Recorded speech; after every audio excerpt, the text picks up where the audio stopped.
ਵਾਹਿਗੁਰੂ ਜੀ ਕਾ ਖਾਲਸਾ ਵਾਹਿਗੁਰੂ ਜੀ ਕੀ ਫਤਿਹ।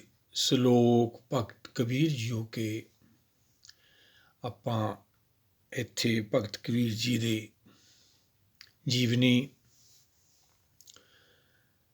ਬਾਣੀ ਉਹਦੀ ਵਿਚਾਰ ਸ਼ੁਰੂ ਕਰਨ ਲੱਗੇ। ਉਹਨਾਂ ਦੀ ਲੜੀ ਜਿਹੜੇ ਸ੍ਰੀ ਗੁਰੂ ਗ੍ਰੰਥ ਸਾਹਿਬ ਦੇ ਵਿੱਚ ਉਹਨਾਂ ਦੇ ਸ਼ਲੋਕ ਦਰਜ ਨੇ। ਭਾਵ ਬਾਣੀ ਆਪਾਂ ਬਾਣੀ ਕਹਿੰਦੇ ਹਾਂ। ਪੁਰਾਤਨ ਸਮੇਂ ਦੇ ਵਿੱਚ ਸ਼ਲੋਕ ਭਾਵੇਂ ਬੋਲਣ ਨੂੰ ਕਹਿੰਦੇ ਸੀਗੇ।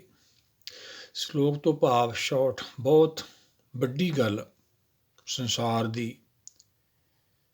ਛੋਟ ਕਰਕੇ ਸਮਝਾਈ ਹੋਈ ਕਿ ਸਾਨੂੰ ਸਮਝ ਆ ਜਾਵੇ। ਇਹ ਆਪਾਂ ਵਿਚਾਰਧਾਰਾ ਨਾਲ ਜੁੜਨਾ ਹੈ। ਭਗਤ ਜੀ ਦਾ ਜੀਵਨ ਆਪਾਂ ਜਾਣਦੇ ਹੀ ਹਾਂ ਸਾਰੇ। ਪਹਿਲਾਂ ਕਿੰਨਾ ਉਹਨਾਂ ਨੇ ਸੰਘਰਸ਼ ਕੀਤਾ ਧਰਮ ਦੀ ਦੁਨੀਆ ਦੇ ਵਿੱਚ। ਮਾਨਵ ਸੋਚ ਵਾਲੇ ਗ੍ਰੰਥ ਵੀ ਲਿਖੇ। ਕਈ ਧਰਮਾਂ ਨਾਲ ਜੁੜੇ ਉਹ ਜਿਹੜੇ ਪ੍ਰਚਲਿਤ ਸੀਗੇ, ਸਰੀਰ ਨਾਲ ਜੁੜੇ ਹੋਏ। ਪਰ ਉਹ ਪੌੜੀਆਂ ਚੜ੍ਹਦੇ ਚੜ੍ਹਦੇ ਇੱਕ ਦਿਨ ਸਮਝ ਆਈ। ਬਨਾਰਸ ਨੂੰ ਤਿਆਗ ਕੇ ਫਿਰ ਮਗਹਰ ਚਲੇ ਗਏ, ਜਿੱਥੋਂ ਪੁਰਾਤਨ ਭਗਤ ਬਾਣੀ ਉਹਨਾਂ ਨੂੰ ਮਿਲੀ। ਮਗਹਰ ਚੋਂ ਜਿਨ੍ਹਾਂ ਤੋਂ ਉਹਨਾਂ ਦਾ ਜੀਵਨ ਬਦਲਿਆ, ਉਹ ਅੱਜ ਆਪਣੇ ਕੋਲ ਦਰਜ ਹੈ। ਸੱਚ ਬਾਰੇ ਸਮਝਾਇਆ ਉਹਨਾਂ ਨੇ ਕਿ ਜੀਵ ਸੱਚ ਦਾ ਦਰਸ਼ਨ ਕਰਨ ਆਇਆ, ਕਿਵੇਂ ਆਪਾਂ ਨੂੰ ਹੋਊਗਾ। ਆਪਾਂ ਵੀ ਤਾਂ ਇਹੀ ਪ੍ਰਾਪਤੀ ਕਰਨ ਸੰਸਾਰ 'ਚ ਆਏ ਹਾਂ। ਕਿਸ ਕਾਰਨ ਤੁਮ ਜਗ ਆਏ ਭਾਈ, ਇਹ ਜੀਵ ਤੂੰ ਕੀ ਕਰਨ ਆਇਆ ਇੱਥੇ? ਕੁਦਰਤ ਦਾ ਦਰਸ਼ਨ ਕਰਨ ਆਏ ਆਪਾਂ, ਨਾਮ ਦਾ। ਉਹ ਆਪਾਂ ਇਹ ਪ੍ਰਾਪਤੀ ਕਰਨੀ ਆ। ਭਗਤ ਜੀ ਦੇ ਜੀਵਨ ਦੀ ਜਿਹੜੀ ਬਾਣੀ ਹੈ, ਜੋ ਗ੍ਰੰਥ ਸਾਹਿਬ 'ਚ ਦਰਜ ਹੈ, ਇਹ ਪੱਕੀ ਹੈ। ਜੋ ਪਿੱਛੇ ਉਹਨਾਂ ਨੇ ਆਪ ਹੀ ਖੜਤੀ ਸੀ, ਉਹ ਕੱਚੀ ਸੀਗੀ। ਕਿਵੇਂ ਕਿਵੇਂ ਇਹ ਜੀਵ ਸੰਸਾਰ ਦੇ ਵਿੱਚ ਆਉਂਦਾ ਹੈ, ਕਿਵੇਂ ਇਹਦੀ ਵਾਪਸੀ ਹੈ, ਉਹ ਆਪਾਂ ਸਮਝਣਾ ਵਾ। ਇਹ ਵਿਚਾਰਧਾਰਾ ਨਾਲ ਜੁੜ ਕੇ ਇਹ ਪਹਿਲਾ ਸ਼ਲੋਕ ਆਪਾਂ ਸ਼ੁਰੂ ਕਰ ਰਹੇ ਹਾਂ। ਜਿੰਨੀ ਕੁ ਆਪਾਂ ਨੂੰ ਕੁਦਰਤ ਨੇ ਮੱਤ ਬਖਸ਼ੀ ਹੈ, ਉਨੀ ਕੁ ਆਪਾਂ ਵਿਚਾਰ ਕਰ ਸਕਦੇ ਹਾਂ। ਆਪ ਆਪਣੀ ਬੁੱਧ ਹੈ ਜੇਤੀ, ਗੁਰੂ ਸਾਹਿਬ ਦੇ ਵਚਨ ਨੇ ਚੌਪਈ ਸਾਹਿਬ ਦੇ। ਜਿੰਨੀ ਕਿਸੇ ਨੂੰ ਮੱਤ ਕੁਦਰਤ ਬਖਸ਼ਦੀ ਹੈ, ਉਦੋਂ ਵੱਧ ਬਿਆਨ ਨਹੀਂ ਕਰ ਸਕਦਾ। ਸ਼ਲੋਕ ਭਗਤ ਕਬੀਰ ਜੀਓ ਕੇ ਇੱਕ ਓਂਕਾਰ ਸਤਿਗੁਰ ਪ੍ਰਸਾਦ। ਇੱਕ ਹੋਣ ਦੀ ਵਿਧੀ ਹੈ ਭਾਈ। ਸਤਿਗੁਰ ਤੋਂ ਭਾਵ ਸੱਚ ਦਾ ਗਿਆਨ। ਗੁਰ ਉਪਦੇਸ਼ ਆਪਣੇ ਕੋਲੇ ਸ੍ਰੀ ਗੁਰੂ ਗ੍ਰੰਥ ਸਾਹਿਬ, ਇਹਦੇ ਨਾਲ ਆਪਾਂ ਜੁੜਨਾ ਹੈ। ਗੁਰੂ ਘਰਾਂ ਜਾ ਕੇ ਵੀ ਜਿੱਥੇ ਗੁਰੂ ਕੇ ਪਿਆਰੇ ਬਾਣੀ ਨੂੰ ਵਿਚਾਰਦੇ ਨੇ। ਭਗਤ ਕਬੀਰ ਜੀ ਦੇ ਵਚਨ ਨੇ, ਗੱਗਾ ਗੁਰ ਕੇ ਬਚਨ ਵਸਾਨਾ, ਦੂਜੀ ਬਾਤ ਨਾ ਧਰਨੀ ਕਰਨਾ। ਫਿਰ ਇਹ ਸਮਝ ਆਉਣੀ ਆ ਜੇ ਅਸੀਂ ਗੁਰ ਉਪਦੇਸ਼ ਦੇ ਹੀ ਧਾਰਨੀ ਬਣਾਂਗੇ। ਜੇ ਦੂਜੀਆਂ ਮੱਤਾਂ ਨੂੰ ਅਸੀਂ ਸਮਝਣ ਦੇ ਵਿੱਚ ਲੱਗ ਜਾਂਦੇ ਹਾਂ, ਸਮਾਂ ਖਰਾਬ ਕਰ ਲੈਂਦੇ ਹਾਂ। ਕਿ ਉਹ ਸਾਰੀਆਂ ਵਿਧੀਆਂ ਕੀ ਨੇ? ਫਾਸਨ ਕੀ ਵਿਧ ਸਭ ਕੋ ਜਾਣੇ, ਛੁੱਟਣ ਕੀ ਇੱਕ ਕੋਈ। ਭਗਤ ਕਬੀਰ ਜੀ ਨੇ ਸਮਝਾਇਆ। ਫਾਸਨ ਦੀ ਵਿਧੀਆਂ ਨੇ ਮਾਨਵ ਸੋਚ। ਨਿਕਲਣਾ ਕਿਵੇਂ ਹੈ? ਗੁਰ ਕੀ ਮੱਤ ਨਾਲ। ਆਪਾਂ ਸੁਖਮਨੀ ਸਾਹਿਬ ਵੀ ਰੋਜ਼ ਕਰਦੇ ਹਾਂ। ਗੁਰ ਕੀ ਮੱਤੂ ਲਿਹੋ ਜਾਣੇ, ਭਗਤੀ ਬਿਨਾ ਵੈ ਡੂਬੇ ਸਿਆਣੇ। ਇਹ ਵਿਧੀ ਹੈ ਭਾਈ। ਇੱਕ ਓਂਕਾਰ ਸਤਿਗੁਰ ਪ੍ਰਸਾਦ, ਇੱਕ ਹੋਣ ਦੀ ਵਿਧੀ। ਜੀਵ ਇੱਕ ਹੋਣ ਆਇਆ। ਜਾਂ ਜੁਗਮੇ ਏਕੇ ਕੋ ਆਇਆ, ਜਨਮਤ ਮੋਇਆ ਮੋਹਣੀ ਮਾਇਆ। ਮਾਇਆ ਨੇ ਮੋਹ ਲਿਆ। ਅਸੀਂ ਹੁਣ ਗੁਰ ਕੀ ਮੱਤ ਲੈ ਕੇ ਆਪਾਂ ਇੱਕ ਹੋ ਕੇ ਫਿਰ ਪਾਰ ਨਿਕਲ ਜਾਣਾ। ਪਾਰ ਉਪਾਰ ਪ੍ਰੀਤਮ, ਗੁਰ ਸ਼ਬਦ ਲਗਾਵੇ। ਗੁਰ ਸ਼ਬਦ ਦਾ ਗਿਆਨ, ਗੁਰ ਉਪਦੇਸ਼, ਇਹਦੇ ਆਪਾਂ ਧਾਰਨੀ ਬਣਨਾ ਹੈ। ਫਿਰ ਇਹ ਮਾਇਆ ਪਾਰ ਹੋਣੀ ਹੈ। ਆਪਾਂ ਪਹਿਲਾ ਸ਼ਲੋਕ ਸ਼ੁਰੂ ਕਰਦੇ ਹਾਂ। ਕਬੀਰ ਮੇਰੀ ਸਿਮਰਨੀ, ਰਸਨਾ ਉੱਪਰ ਰਾਮ।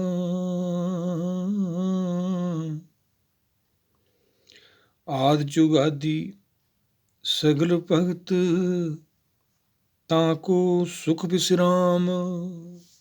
ਕਬੀਰ ਮੇਰੀ ਸਿਮਰਨੀ, ਰਸਨਾ ਉੱਪਰ ਰਾਮ। ਆਦਿ ਜੁਗਾਦੀ ਸਗਲ ਭਗਤ, ਤਾਂ ਕੋ ਸੁਖ ਵਿਸਰਾਮ। ਕੀ ਸਮਝਾਉਂਦੇ ਆ ਭਗਤ ਜੀ ਪਹਿਲੇ ਸ਼ਲੋਕ ਦੇ ਵਿੱਚ ਆਪਾਂ ਨੂੰ? ਸਿਮਰਨੀ ਤੋਂ ਭਾਵ ਜਿਵੇਂ ਪੁਰਾਤਨ ਸਮੇਂ ਹੁਣ ਵੀ ਲੋਕ ਮਾਲਾ ਫੇਰਦੇ ਨੇ, ਉਹਨੂੰ ਸਿਮਰਨੀ ਕਹਿਣ ਲੱਗ ਗਏ। ਗੁਰਮਤਿ ਅਨੁਸਾਰ ਸਿਮਰਨੀ ਕੀ ਹੈ? ਸਿਮਰਨੀ ਯਾਦਸ ਬੰਦੇ ਦੀ ਕਿੰਨੀ ਕੁ ਹੈ, ਕਿੰਨੀ ਕੁ ਮੱਤ ਹੈ, ਉਹ ਤਾਂ ਆਪਾਂ ਨੂੰ ਪਤਾ ਹੀ ਹੁੰਦਾ ਆਪਣਾ ਆਪਣਾ। ਪਰ ਇੱਥੋਂ ਆਪਣੀ ਮੱਤ ਦਾ ਜਦੋਂ ਤਿਆਗ ਹੋ ਜਾਂਦਾ ਹੈ, ਆਪਾਂ ਨੂੰ ਗੁਰ ਕੀ ਮੱਤ ਮਿਲਦੀ ਹੈ, ਫਿਰ ਸਾਨੂੰ ਸਮਝ ਆਉਂਦੀ ਹੈ ਬਾਣੀ ਨੂੰ ਵਿਚਾਰਦਿਆਂ ਉਹ ਰੱਬੀ ਬਾਣੀ ਅਸੀਂ ਕਿੱਥੋਂ ਚੱਲ ਕੇ ਆਏ ਹਾਂ ਔਰ ਕਿੱਧਰ ਨੂੰ ਜਾਣਾ ਹੈ, ਸਾਡਾ ਸੰਸਾਰ 'ਤੇ ਆਉਣ ਦਾ ਕੀ ਕਾਰਨ ਹੈ। ਹੂੰ ਆਇਆ ਦੂਰੋਂ ਚੱਲ ਕੇ, ਤੱਕੀ ਤੋ ਸਰਣ ਆਏ ਜੀਓ।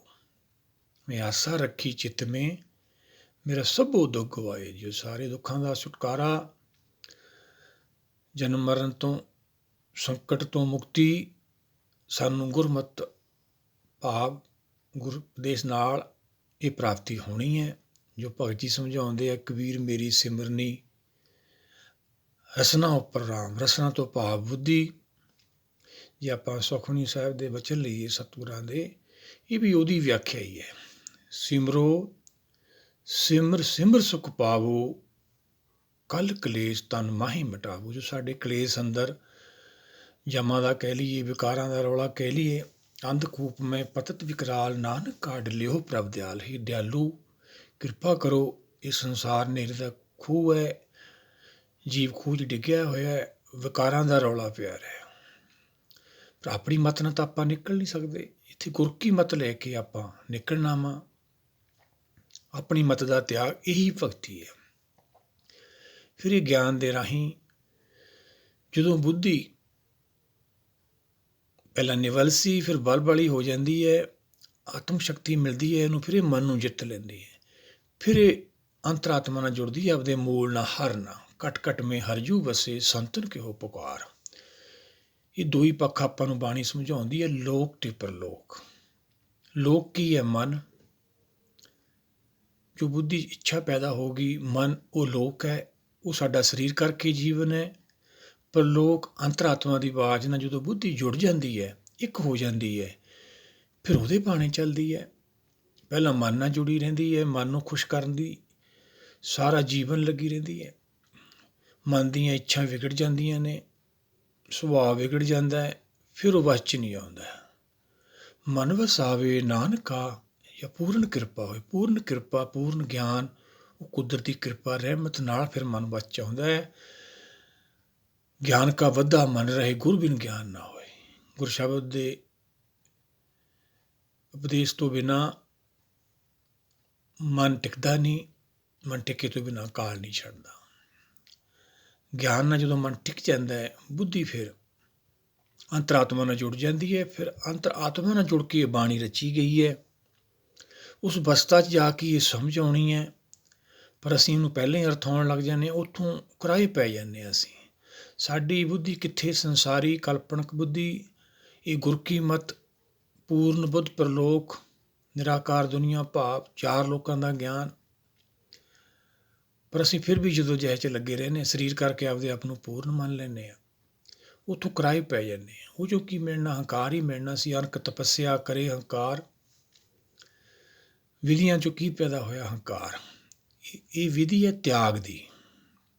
ਆਪਣੀ ਮੱਤ ਨਾਲ ਤਾਂ ਆਪਾਂ ਤਿਆਗ ਨਹੀਂ ਕਰ ਸਕਦੇ। ਇਹ ਗੁਰ ਕੀ ਮੱਤ ਲੈ ਕੇ, ਆਪਾਂ ਗਿਆਨ ਮੱਤ ਲੈ ਕੇ ਇਹ ਤਿਆਗ ਕਰਨਾ ਹੈ ਇੱਛਾ ਦਾ। ਫਿਰ ਮਨ ਜਿੱਤਿਆ ਜਾਂਦਾ ਹੈ। ਮਨ ਜੀਤੇ ਜਗ ਜੀਤ ਤੋਂ ਬਾਅਦ ਫਿਰ ਬੁੱਧੀ ਅੰਤਰਾਤਮਾ ਨਾਲ ਜੁੜਦੀ ਹੈ। ਉਸ ਅਵਸਥਾ 'ਚ ਇਹ ਬਾਣੀ ਰਚੀ ਗਈ ਹੈ। ਉਹੀ ਭਗਤ ਜੀ ਸਮਝਾਉਂਦੇ ਹੈ, ਕਬੀਰ ਮੇਰੀ ਸਿਮਰਨੀ ਰਸਨਾ ਉੱਪਰ। ਹੁਣ ਰਾਮ ਦੀ ਗੱਲ ਮੰਨ ਰਹੀ ਹੈ ਬੁੱਧੀ, ਅੰਤਰਾਤਮਾ ਦੀ। ਇੱਥੋਂ ਫਿਰ ਆਪਾਂ ਨੂੰ ਚਾਰ ਲੋਕਾਂ ਦਾ ਗਿਆਨ ਸਮਝਾ ਰਹੀ ਹੈ ਬੁੱਧੀ। ਉਹੀ ਭਗਤ ਜੀ ਸਮਝਾ ਰਹੇ ਨੇ। ਪਹਿਲਾਂ ਬੁੱਧੀ ਕਹਿ ਲਈਏ, ਅਕਲ ਕਹਿ ਲਈਏ, ਜੋਤ ਪਹਿਲਾਂ ਮਨ ਦੇ ਪਿੱਛੇ ਲੱਗੀ ਸੀ। ਉਹ ਕੀ ਸੀ? ਕਾਲ। ਆਪਣੇ ਭਾਣੇ ਜੋ ਚੱਲੇ ਭਾਈ, ਵਿਛੜ ਚੋਟਾਂ ਖਾਏ। ਗੁਰ ਕੇ ਭਾਣੇ ਜੋ ਚੱਲੇ ਭਾਈ, ਬੋਹਿਤ ਬੈਠਾਏ।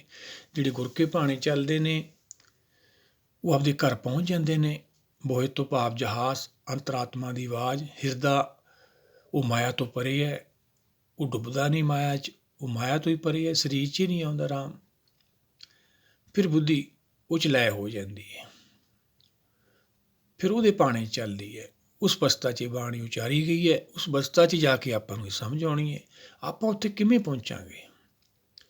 ਇਹ ਵਿਧੀ ਹੈ ਸੁਣਨ ਦੀ ਭਾਈ। ਆਇਆ ਸੁਣ ਪੰਡ ਕੋ ਬਾਣੀ, ਆਇਓ ਸੁਣ ਪੰਡ ਕੋ ਬਾਣੀ, ਨਾਮ ਵਿਸਾਰ ਲਗ ਲਾਲਚ ਅਨਬਿਰਥਾ ਜਨਮ ਪ੍ਰਾਣੀ। ਅਸੀਂ ਆਏ ਤਾਂ ਇਹ ਰੱਬੀ ਬਾਣੀ ਸੁਣਨ ਆਏ ਸੀ, ਪਰ ਮਾਇਆ ਚਾ ਕੇ ਭੁੱਲ ਗਏ। ਸਾਡਾ ਜੀਵਨ ਐਵੇਂ ਜਾ ਰਿਹਾ। ਨਾਮ ਦਾ ਦਰਸ਼ਨ ਕਰਨਾ ਹੈ ਆਪਾਂ। ਚਾਰ ਪਦਾਰਥ ਜੇ ਕੋ ਮੰਗੇ, ਸਾਧ ਜਨਾਂ ਕੀ ਸੇਵਾ ਲਾਗੇ। ਸਾਧ ਜਨਾਂ ਦੀ ਬਾਣੀ ਹੈ। ਚਾਰ ਪਦਾਰਥਾਂ ਦੀ ਆਪਾਂ ਪ੍ਰਾਪਤੀ ਕਰਨੀ ਹੈ ਸਟੈਪ ਬਾਈ ਸਟੈਪ। ਪਹਿਲਾ ਪਦਾਰਥ ਆਪਾਂ ਨੂੰ ਮਿਲਣਾ ਹੈ ਗਿਆਨ, ਦੂਜਾ ਮੁਕਤੀ, ਸੰਸਾਰ ਚੋਂ ਛੁਟਕਾਰਾ, ਤੀਜੇ 'ਚ ਜਾ ਕੇ ਬੁੱਧੀ, ਦਸਵਾਂ ਦੁਆਰ ਕਹਿ ਲਈਏ, ਹਰਦੁਆਰ ਕਹਿ ਲਈਏ, ਦਰਗਾਹ ਕਹਿ ਲਈਏ। ਫਿਰ ਉੱਥੇ ਪਹੁੰਚਦੀ ਹੈ ਧਿਆਨ ਕਰਕੇ, ਇੱਕ ਹੋ ਜਾਂਦੇ ਨੇ। ਉਸ ਅਵਸਥਾ ਦੇ ਵਿੱਚ ਬਾਣੀ ਸਮਝੀ ਜਾਂਦੀ ਹੈ, ਉਚਾਰੀ ਜਾਂਦੀ ਹੈ। ਫਿਰ ਉਸ ਅਵਸਥਾ ਜਾ ਕੇ ਹੀ ਸਾਨੂੰ ਨਾਮ ਦਾ ਦਰਸ਼ਨ ਹੋਣਾ। ਨਾਮ ਕੀ ਹੈ? ਹੁਕਮ। ਨਾਮੇ ਉਤਪਤ ਨਾਮੇ ਪਰਲੋ। ਨਾਮ ਨਾਲ ਸ੍ਰਿਸ਼ਟੀ ਪੈਦਾ ਹੁੰਦੀ ਹੈ, ਨਾਮ ਨੇ ਸਮਾਪਤੀ ਹੁੰਦੀ ਹੈ। ਨਾਮ ਕੇ ਧਾਰੇ ਸਗਲੇ ਜਦ, ਸਾਰੇ ਉਹਨੇ ਨਾਮ ਨਾਲ ਬੰਨ੍ਹ ਕੇ ਰੱਖੇ ਨੇ ਕੁਦਰਤ ਨੇ। ਕੁਦਰਤ ਤੋਂ ਭਾਵ ਵੀ ਨਾਮ ਹੀ ਹੈ।